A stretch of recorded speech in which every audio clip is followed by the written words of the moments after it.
Les grands accomplissements, souvent, se produisent dans des périodes de déséquilibre. Dans mon deuxième livre, j'ai interviewé Isabelle Hudon. À l'époque, CEO de la Sun Life, ou présidente de la Sun Life, là, je me souviens pas. Puis avant, elle était à la Chambre de commerce. Et quand elle a eu la job, elle a dit à son fils, là, maman va travailler fort. Maman va travailler fort, va travailler les soirs, va partir souvent. Mais voici le système à la maison pour supporter ça.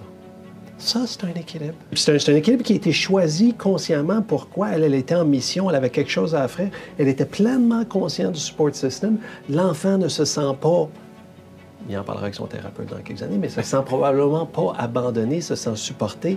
Il y a eu une communication, il y a eu une écoute. Tout le long, tout a été planifié. Pourquoi? Comment? T'sais? Il y a des formes d'équilibre, puis il y a des équilibres temporaires. Moi, ce que je vis, c'est principalement un équilibre à long terme. C'est normal. Ça peut arriver, comme par exemple, qu'on a organisé un gros événement en décembre dernier chez CEO. C'est sûr que le mois précédent, j'ai averti ma conjointe, ma famille, j'ai dit là, il va falloir que je travaille quelques samedis, etc. Exactement. Mais Exactement. Ça a été un déséquilibre temporaire.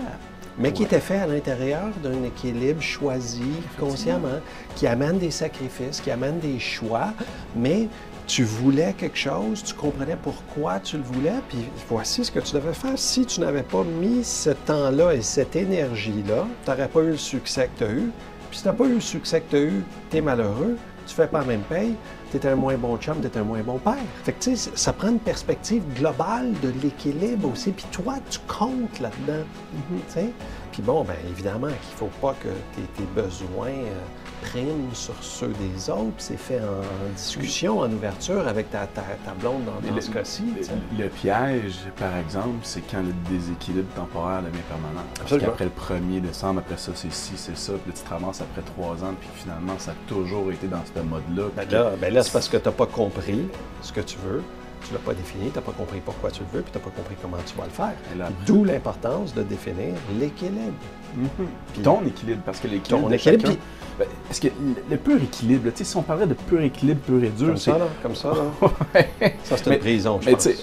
OK, ben là, je prends 2 heures pour m'occuper de moi, après ça, je prends 2 heures pour travailler, je prends 2 heures pour ma famille, je prends 2 heures pour ci.